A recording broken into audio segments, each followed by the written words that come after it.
আলাইকুম। দেশ ও দেশের বাইরে এই মুহূর্তে যারা আমার ভিডিওটা ক্লিক করেছেন তাদের উদ্দেশ্যে বলছি, বিশেষ করে এই যে এনসিপি জুলাই যোদ্ধা, এরা কিন্তু দেশের কোনো ভালো কিছু চায় নাই, আর ভালো কোনো স্বপ্নও দেখে নাই। এই দেশে বহুত সরকার আসছে, বহু জুলাই আন্দোলন হয়েছে, কিন্তু কেউ ক্ষমতার জন্য এত লড়াই করে নাই।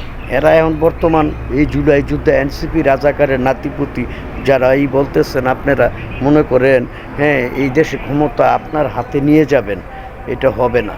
এটা হয়তো বিএনপি থাকতে পারে, হ্যাঁ আওয়ামী লীগ থাকতে পারে, জাতীয় পার্টির থাকতে পারে, কিন্তু আপনাদের মতোই কেরাচ্চা কুড়াচ্চা পোলাপাইন জুলাই আন্দোলন কইরা নিজের স্বার্থের জন্য ক্ষমতা চাচ্ছেন। এখন সংসদে যাইয়া 12 জনের কথা বলেন, সংসদটাকে কলঙ্ক করে লইতেছেন।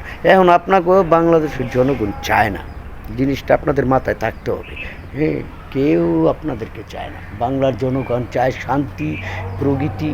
এই গ্রাম বাংলায় সমস্ত মানুষে একটাই স্বপ্ন, শান্তির বাংলাদেশ চায়। অশান্তি বিরাজ করতেছে বর্তমানে আপনারা ক্ষমতায় থাকার পর। আর ওই যে সুদখোর ইন্নুস ক্ষমতায় থাকার পর দেশ গজব হয়ে গেছে গা। এইভাবে একটা দেশ ভাই চলতে পারে না। দেশের মানুষ এখন শান্তি চায়।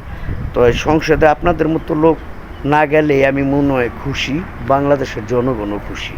আপনারা সংসদে গিয়ে কী বলতে হবে, কার সাথে কীভাবে আচার আচরণ করতে হবে, সেটা আপনাদের জানা নেই। তো ভিডিও ভালো লাগলে লাইক কমেন্ট করবেন। আর এনসিপি জুলাই যোদ্ধার রাজাকার এই নাতিপুতি এগুলি বাংলাদেশ থেকে আজীবনের জন্য বিতাড়িত করতে হবে। জামাত শিবির কাউকে বাংলার জমিনে রাখা সম্ভব না, কারণ তারা অতিরিক্ত উজাই গেছে।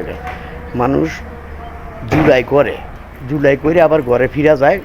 হ্যাঁ, কিন্তু সরকার পতন করছেন ভালো কথা, আপনারা ঘরে ফিরা যাইতেন না। নিজেরাই উপদেষ্ট হয়ে বইয়া তাই নিজেরই আবার একটা বাংলাদেশের বড় বালা লাইন গেট চাইতেছেন। এগুলি আপনাকে ছাত্র কাম, বাপ মা পড়ালেখা করার জন্য ঢাকা সিটিতে পাঠাইছে, তো আপনার আছে না খারাপ হয়ে গেছে। এখন বাংলার জনগণ আপনাকে রোড ওয়াই গার্ডে মাঠে যেখানে পাবে সেখানেই আছে না গণদোলাইয়ের মাধ্যমে মেরে ফেলবে। আল্লাহ বিশ্বাস করেন আর না করেন, এটাই বাস্তব। খুদা হাফেজ।